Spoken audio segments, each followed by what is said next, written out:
నివాస లేదా రెసిడెన్షియల్ ఆస్తులు. ఇంటి స్థలం లేదా ఇంటి కొనుగోలు సమయంలో పరిశీలించాల్సిన పూర్తి వివరాలు తెలుగులో అందిస్తున్నాను. ఇది తెలంగాణ రాష్ట్రానికి పూర్తిగా వర్తిస్తుంది మరియు చట్టపరమైన సురక్షితమైన ఇంటి కొనుగోలుకి ఇది చాలా ఉపయోగపడుతుంది. నివాస లేదా రెసిడెన్షియల్ ఆస్తులు. ఇంటి స్థలం లేదా ఇంటి కొనుగోలు. ముఖ్యమైన డాక్యుమెంట్లు, వాటి వివరాలు. First one, title deed. ఇది ఆస్తిపై యాజమాన్యాన్ని నిర్ధారించేది. గత యజమానుల నుండి ప్రస్తుత యజమానికి ఎలా బదలాయిందో చూపించాలి. Deed clean. క్లీన్ టైటిల్ ఉండాలి. ఎలాంటి వివాదాలు, కోర్టు కేసులు ఉండకూడదు. Sale deed. మీరు ఇంటిని కొనుగోలు చేసిన తరువాత రిజిస్ట్రేషన్ అధికారుల వద్ద నమోదు చేయాల్సిన ముఖ్యమైన లీగల్ డాక్యుమెంట్. ఇది మీ యాజమాన్యాన్ని అధికారికంగా రికార్డ్ చేస్తుంది. ఎంకంబ్రెన్స్ సర్టిఫికేట్ ఈసీ. గత 13-30 సంవత్సరాల్లో ఆస్తిపై అప్పులు, హక్కుల బదిలీలు, కోర్టు కేసులు లేవని నిర్ధారించేందుకు అవసరం. ఇది సబ్ రిజిస్ట్రార్ ఆఫీస్ నుంచి పొందాలి. ఖాతా సర్టిఫికేట్ అండ్ ఎక్స్ట్రాక్ట్. మీ పేరు ఆస్తిపై నమోదైనదా అనే ధృవీకరణ. మున్సిపాలిటీ లేదా గ్రామ పంచాయతీ జీహెచ్ఎంసీ నుండి పొందాలి.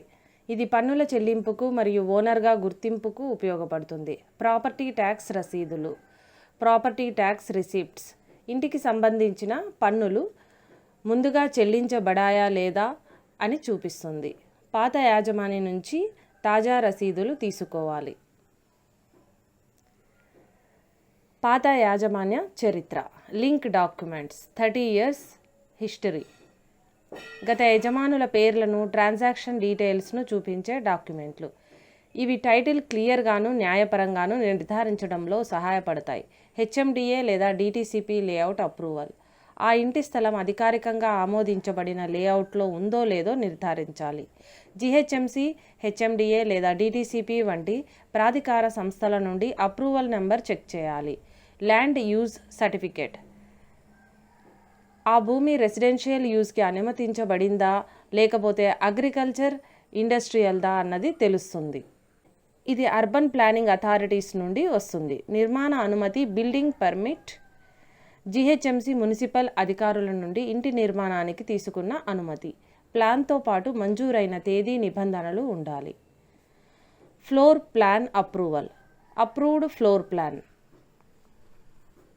ఇంటి అంతస్తులు, రూముల స్థానం, పార్కింగ్ మొదలైనవి అధికారికంగా అనుమతించబడినవి అనే విషయాన్ని నిర్ధారించాలి. Occupancy certificate OC. నిర్మాణం పూర్తయిన తర్వాత ఇందులో నివాసం ఏర్పరచుకోవచ్చు అని అధికారికంగా ఇవ్వబడిన సర్టిఫికేట్. జీహెచ్ఎంసీ, మున్సిపాలిటీ ఇస్తుంది. Completion certificate. బిల్డింగ్ పూర్తిగా నిర్మించబడింది మరియు మంజూరైన ప్లాన్కి అనుగుణంగా ఉందని చెబుతుంది. No objection certificates NOCs. GHMC, fire department, water department, electricity department వంటి వాటి నుంచి అవసరమైతే తీసుకోవాలి. Electricity and water connection bills.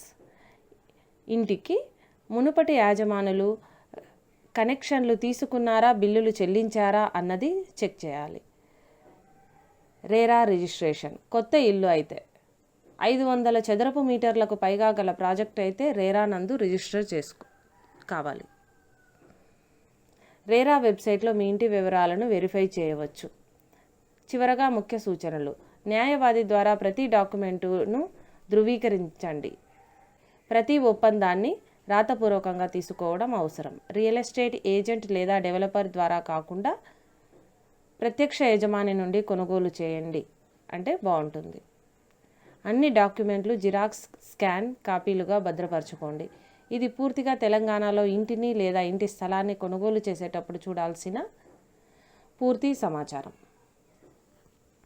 ఇలాంటి మరిన్ని వివరాల కోసం మన ఛానల్ని సబ్స్క్రైబ్ చేయండి.